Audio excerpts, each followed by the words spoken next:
Interior ডিজাইনিংয়ে কিভাবে একটি উল্লেখযোগ্য নাম হয়ে উঠলেন এই মহিলা? আজ শিলিগুড়িতে আবাসনের ছড়াছড়ি, কিন্তু ৯০-এর দশকে যখন আবাসন শিল্পের ইন্টেরিয়র ডিজাইনিং তিনি শুরু করেন, তখন কেউ তাকে বিশ্বাসই করতে পারেননি। মহিলারা ইন্টেরিয়র ডিজাইনিংয়ের কাজ করবে এই বিশ্বাসই অনেকের ছিল না। আরও বিশেষভাবে উল্লেখ করার মতো বিষয় হলো, শিলিগুড়িতে এনআইএফডিতে তিনিই ইন্টেরিয়র ডিজাইনিংয়ের প্রথম মহিলা ছাত্রী। প্রতিভাময়ী ওই ইন্টেরিয়র ডিজাইনারের নাম সঙ্গীতা গুপ্তা। শিলিগুড়ি তথা উত্তরবঙ্গের আবাসন শিল্পে ইন্টেরিয়র ডিজাইনার হিসেবেই তিনি যথেষ্ট সুনাম অর্জন করেছেন বিগত কয়েক বছর। আর এর জন্য শুরুতে তাকে প্রচণ্ড পরিশ্রম করতে হয়েছে। এক সময়ও গিয়েছে যে তিনি সিকিম মণিপাল ইউনিভার্সিটির কাজ করার সময় কাক ভোরে ঘুম থেকে উঠে একাই বাসে চেপে সিকিম গিয়েছেন, আবার ফিরেও এসেছেন। শিলিগুড়ির বাইরে বড় বড় প্রতিষ্ঠান থেকে আজ তাকে ডেকে ইন্টেরিয়র ডিজাইনিংয়ের কাজ করানো হচ্ছে। আর মহিলারাও পারেন। মহিলাদের মধ্যে রয়েছে সেই প্রতিভা এবং বিচক্ষণতা, তা প্রমাণ করেছেন সঙ্গীতা দেবী।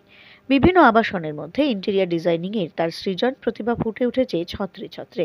শিলিগুড়ি হাকিমপাড়াতে তার অফিসও রয়েছে। আমি এখানে শিলিগুড়ি 25 বছর যখন থেকে আমার ইন্টেরিয়র ডিজাইনিং শুরু করেছি তখন থেকে আছি। হ্যাঁ, শিলিগুড়িতে এখানে এসে পড়লাম, আর এখানে তারপরে বিজনেস আমার যখন শুরু হয়ে গেছে তখন এখানে সেটেল হয়ে গেছি। আমার ফার্মের নাম ডিজাইন অ্যান্ড ইন্টেরিয়ার্স। কিভাবে শুরু করলেন? যখন শুরু করলেন আমি শুরু তো এমনি ক্যারিয়ার ভাবে তো করলাম না, কিন্তু তখন একটা ফার্স্ট ইনস্টিটিউট শিলিগুড়িতে এসছে এনআইএফডি। তখন কেউ বুঝতো না কি ইন্টেরিয়র ডিজাইনিং কি, ইনস্টিটিউটে অ্যাডমিশনই কেউ নিত না। আমি ছিলাম ফার্স্ট স্টুডেন্ট এনআইএফডির, যেটা অ্যাডমিশন নিলাম। আর তারপরে 4 জন নিল, কিন্তু তখন তারপরেও 4 জন তো কমপ্লিট করে তো আগে বাড়লো না, ট্রাই করেছিল, কিন্তু আমি ওই স্ট্রাগলের মধ্যে থেকে আমি কন্টিনিউ করলাম আমার ক্যারিয়ারকে। কোন ইয়ারে? এটা 97-এ কমপ্লিট করেছি আমি। ओके 97।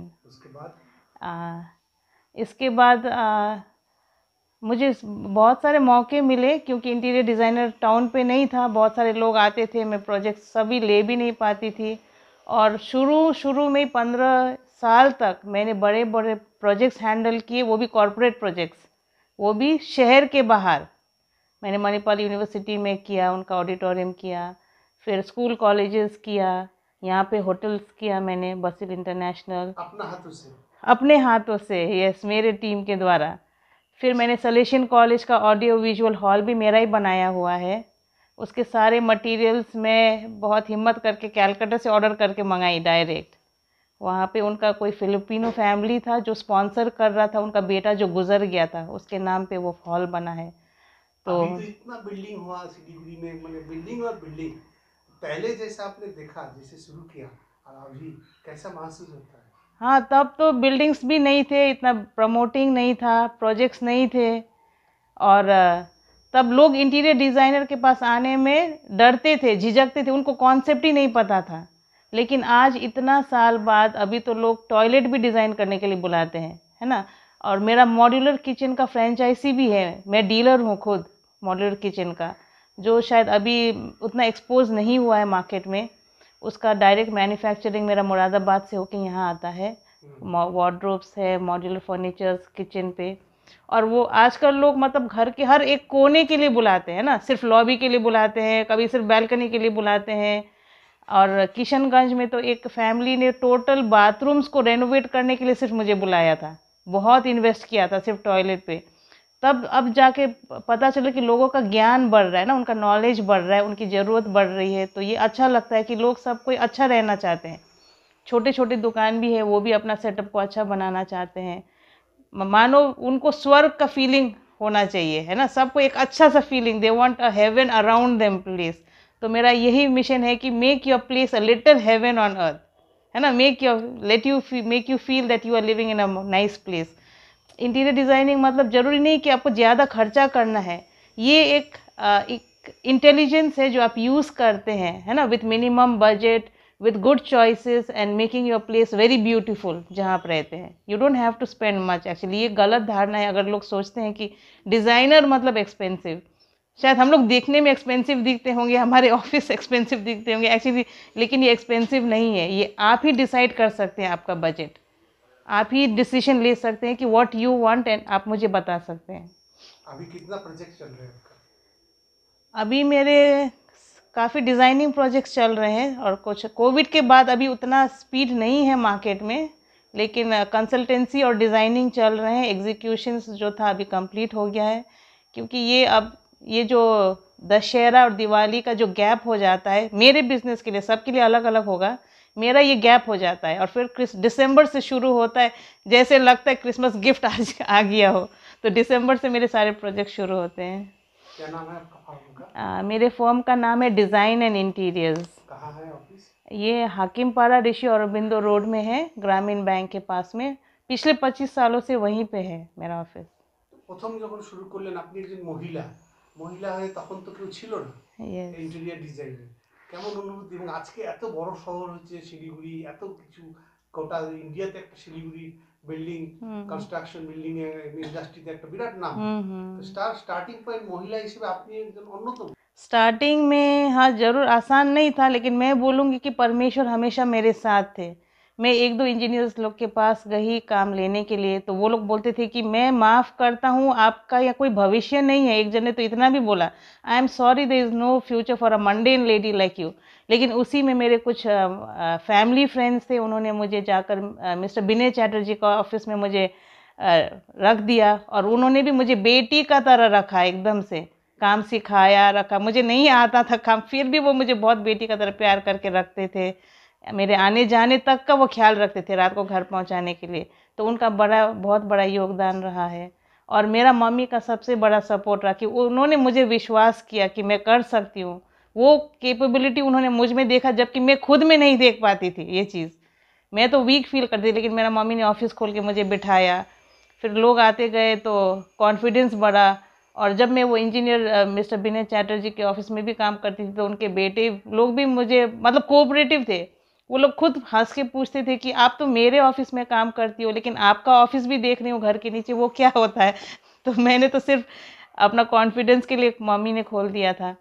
जब लोग आते थे काम करने के लिए, तो लेकिन उस टाइम में टीम अच्छे थे, एक्चुअली दे वर रिफाइंड। ये जो करप्शन है आज के दिन में ऑनलाइन और ये चीज़ें, वो नहीं था। तो दे वो स्किल्ड लेबर एक्चुअली, और मुझे वो स्किल्ड लेबर था मेरे पास, जैसा चाहिए काम वैसा देने के लिए। और कस्टमर्स भी बहुत खुश होते थे, क्लाइंट्स लोग भी खुश होते थे उन ज़माने में। तो आप जब ये सवाल पूछ रहे हैं, तो मैं अपनी ब्लेसिंग्स को काउंट कर पा रही हूँ, जो मैं भूल चुकी थी कि वो टीम। अभी कितना स्टाफ है आपका? अभी स्टाफ तो मेरे 3 है जो फिक्स्ड है डिज़ाइनिंग में, क्योंकि आजकल तो आउटसोर्सिंग हो जाता है। और फिक्स्ड पहले जब सुपर शुरू किया था तो वो तो खुद ही करती थी तब तो तब तो अकेले ही डिज़ाइन करती थी, अकेले सुपरवाइज करती थी। मेरा खुद का गाड़ी भी नहीं था। जब मैं सिक्किम में प्रोजेक्ट्स करती थी, मैं सुबह 6 बजे उठ के बस पकड़ के पहुंच जाती थी। मणिपाल के जो डायरेक्टर थे, वो घड़ी देखते थे और मेरा चेहरा देखते थे कि मैं 9 बजे कैसे पहुंच गई। वो मेहनत मैंने किया है। प्रोजेक्ट्स जब चल रहा था मणिपाल यूनिवर्सिटी में, मैं सुबह 6 बजे का बस पकड़ के पहुंच जाती थी, और वहाँ का जो मैनेजर या डायरेक्टर थे, वो लोग ताजुब हो जाते थे मेरे मेहनत को देख के। हाँ, 9 बजे वो घड़ी देखते थे और मेरा चेहरा देखते थे कि इतना सुबह तुम सिलीगुड़ी से यहाँ कैसे पहुँच गए। तो वो लोग भी बहुत मुझे अप्रिशिएट करते थे मेरे काम के लिए। तो बाहर के लोगों का भी अप्रिसिएशन मुझे मिला है, सपोर्ट मिला है, फैमिली सपोर्ट मिला है, और सबसे बड़ा परमेश्वर का हाथ मैं आज तक महसूस करती हूँ, फेवर। लोग बोलते कि आपको काम कैसे मिलते हैं आज तक। मुझे कोई मार्केटिंग का ज़रूरत नहीं पड़ता है, आज तो शायद क्रेडेंशियल और एक्सपीरियंस मायने रखता है, तो उस वजह से मेरे प्रोजेक्ट्स आते रहते हैं। तो अन्य जरा महिला আছে তাদেরকে কি বলবেন? हाँ, बहुत सारे महिलाएं इस फील्ड में आ रही है ना। लेकिन जो मैंने एक्सपीरियंस किया कि बहुत सारे महिलाएं स्ट्रगल में बीच में छोड़ दी, और बहुत सारे लोग सोचते थे कि लैंग्वेज एक बैरियर है ना, लेकिन कोई बैरियर नहीं है एक्चुअली। अब प्रॉब्लम्स तो आएंगे ही, लेकिन वो टेम्पररी है। हमें याद करना है कि दीज आर ओनली टेम्पररी, और ये चले जाएंगे। और आपको अपने डिसीशंस, आपके डिटर्मिनेशन में खड़े रहना है। एक ना एक दिन आपको वो ब्रेक थ्रू मिल ही जाता है, चाहे देर भी हो। Even if you want 6 months लगे आपको, है ना, 6 मास लाग लो, that breakthrough will come, that is a surety. अभी आपका कैसा महसूस हो रहा है? अभी मैं बहुत प्राउड फील करती हूँ कि मैंने गिव अप नहीं किया। बहुत सारे स्ट्रगल्स आए, हमने शायद कभी कभी बीच में बिना काम का भी हम लोग रहे, है ना। कभी तो प्रोजेक्ट्स आते ही नहीं थे, ऑफिस में खाली बैठे रहते थे, तो उन दौरान पे गिव अप नहीं किए हम लोग। कोविड के दौर पे भी जब हुआ तो कोई मतलब निराशा नहीं हुआ, कोई प्रॉब्लम नहीं फील हुआ। हम लोग मालूम था कि if it is back we will be back again. तो it is very peaceful and a secured job. अगर आप सही रहे तो I think in the market you need 3 things, that is competence, character and confidence. अगर आपके पास ये तीनों चीज़ें हैं तो you will stay in the market. और इसमें डिजाइनिंग क्रिएटिविटी भी यस, क्रिएटिविटी बहुत ज़रूरी है। तो डिजाइनिंग में आर्ट में creativity, yes, creativity and a good choice is very important. तो हम लोग नेचर से भी सीखते हैं, है ना, परमेश्वर ने कैसे सब कुछ प्लान करके बनाया है। You get so much idea from God's creation himself actually. पहले उन्होंने आकाश बनाया, ज्योति बनाया, स्टार्स बनाए, है ना, so much perfection in that design in the universe. तो उस डिज़ाइन को आप देखते हैं तो यू गेट मोर इंस्पायर्ड कि वही परमेश्वर मुझे भी बुद्धि देगा, वही ज्ञान मुझे भी देगा ये काम करने के लिए।